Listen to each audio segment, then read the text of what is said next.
قیامت کا دن ایسا ہے کہ اس میں ہر چیز نظر آ جاتی، اور یہ جو آج ہماری آنکھوں پر پردے ہیں، ہمیں بہت کچھ نظر نہیں آتا، لیکن قیامت کے دن یہ پردے ہٹیں گے اور بینائی ایسی تیز ہو جائے گی کہ خوردبین یا دوربین کی ضرورت نہیں ہوگی۔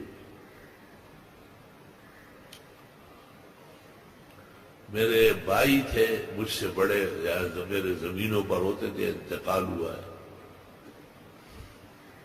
انہوں نے مجھے فون کیا کہ والد صاحب کی طبیعت صحیح نہیں، آپ فوراً آ جائیں۔ میں ہوائی جہاز کا ٹکٹ لے کے اور فوراً روانہ ہو گیا، پشاور ایئرپورٹ اترا، وہاں سے گاڑی پکڑی اور سیدھے جہانگیر۔ گھر جب گیا والد صاحب پلنگ میں بیٹھے ہوئے، بخیر آ رہے بخیر آ رہے خیر رہے، بابا جی طبیعت سنگ ہے، میرے کو جوڑے باؤلی۔ میں نے بھائی کو کہا کہ کیا کوئی دورہ پڑا تھا؟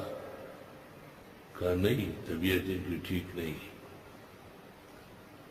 تو میں نے والد صاحب سے کہا کہ بابا کچھ ایسی ویسی باتیں کرتے ہو جو بھائی پریشان ہوا؟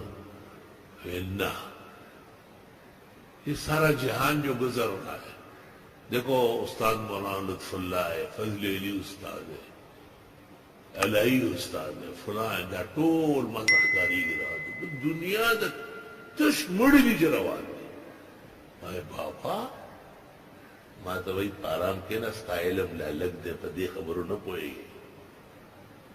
اور آدمی بالکل صحیح سلامت گیا کراچی کے دوستوں کی ایک ایک کی خیریت پوچھی اور اپنے بارے میں فوراً بتایا کہ یہ دیکھو یہ گلیاں بھر کے جا رہی ہے علماء سابقین سے، مجھے سب پتا ہے کہ یہ کیوں مجھے نظر آ رہا ہے، مجھے لے جانا چاہتے ہیں۔ میں 5-6 دن وہی رہا، بابا جی ٹھیک ٹھاک، ہمیں یہاں آیا اور فون صبح سویرے آیا کہ بابا جی کا انتقال ہو گیا۔ تو دیکھو قیامت تو دور کی بات ہے، یہ جو انتقال ہو رہا ہے اس کی بینائی دیکھ